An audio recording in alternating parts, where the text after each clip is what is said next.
دوم فورال اساسگزار صلح و وحدت ملی پیشوای ملت پرزیدنت جمهوری تاجیکستان محترم امامعلی رحمان در منطقه صنعتی شمال و شرقی شهر خوجند با فعالیت خط نو تکنولوژی کارکرد پیاز در جمعیت دارای مسئولیت محدود خوجند اگرو آغاز بخشیدند.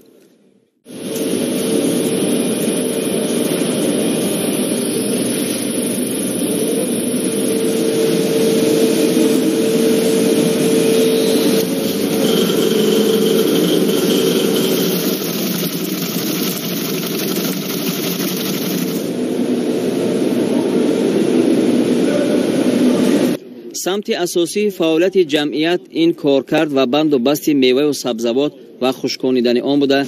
وصل و نصب باز یک خط نو ایلاوگی قبول و کارکرد و خشکانیدن پیاز نتیجه عملی سازی دستور و سپارش‌های پیشوای ملت محترم امامعلی رحمان از جانب صاحبکاران آید به واردسازی تجهیزات پیشرفته و توسط آن وسیع نمودن دایره استحصالی، زیاد کردن حجم استحصال محصولات کارکرد شونده است.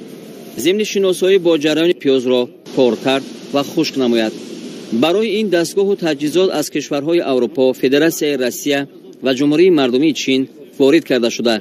تجهیزات پیاز خشککنی استحصال هندوستان است. شرکت وطنی خوجند اگرو با سهم صاحبکاران وطنی در همکاری با شریکان رشد شرکت ارکون فدراسیون روسیه تأسیس شده است.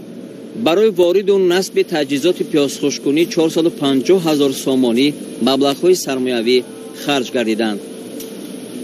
Полтора года назад, когда мы здесь были, здесь не было ничего. За год работы этого предприятия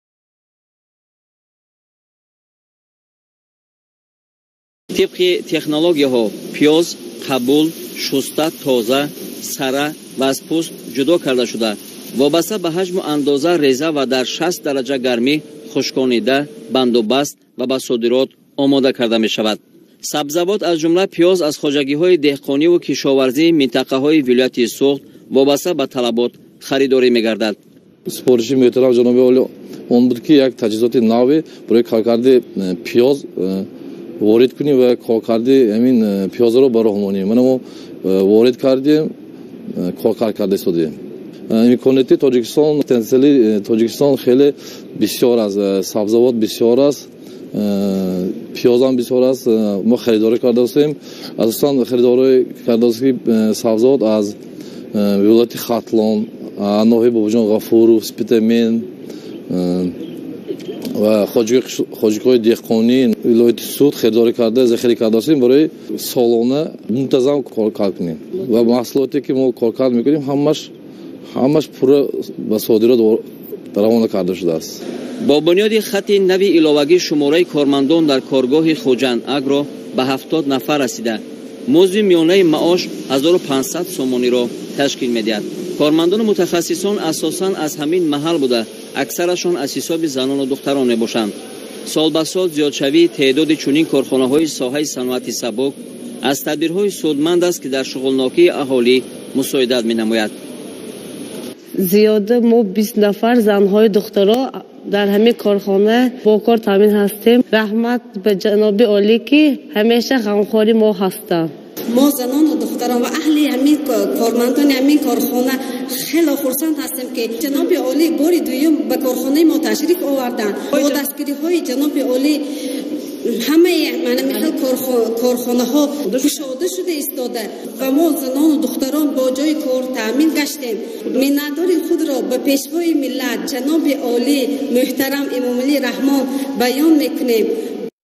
تأکید کردن به مورد است که 24 مارس سال 2020 پیشوای ملت محترم امامعلی رحمان در افتتاح مرحله یکم استحصالات جمعیت دارای مسئولیت محدود خوجند اگرو اشتراک نموده.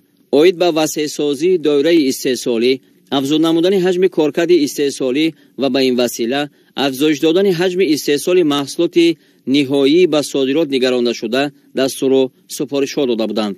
کاراندازی خط کارکرد و خشککنی پیاز ادامه فعالیت جمعیت در اساس دستور و سپارش‌ها آید به قبول و کارکرد سبزیجات از قبیل سبزی، لبلبوی آشی، کبودی‌ها، کدو و سرپیاز است.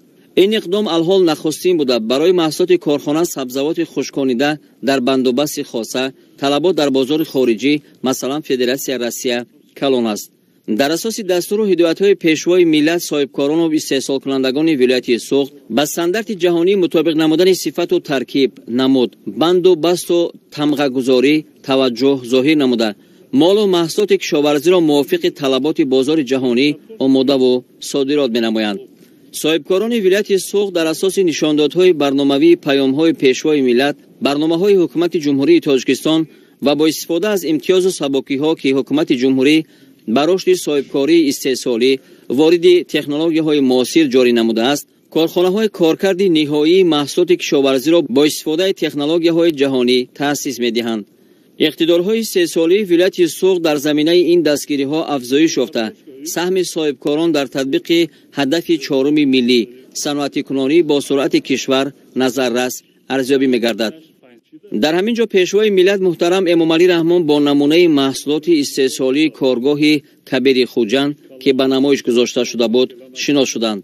کارگاه مذکور در شفاعت جمعیت خوجند اگرو جای گرفته محصولات گوشتی را در 50 نمود از قبیل حسیب‌های باغپز شده، نیم دود شده، حسیبچه‌ها، گوشتی نیم دود شده استحصال می‌نماید.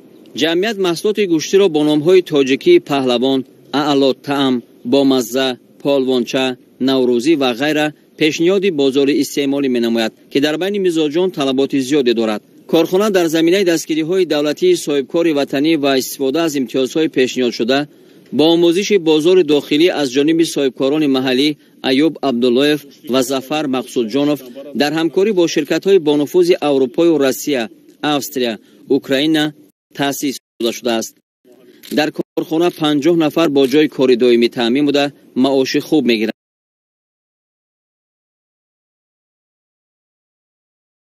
گاه کارخانه‌های استحصال محصولات گوشتی از جمله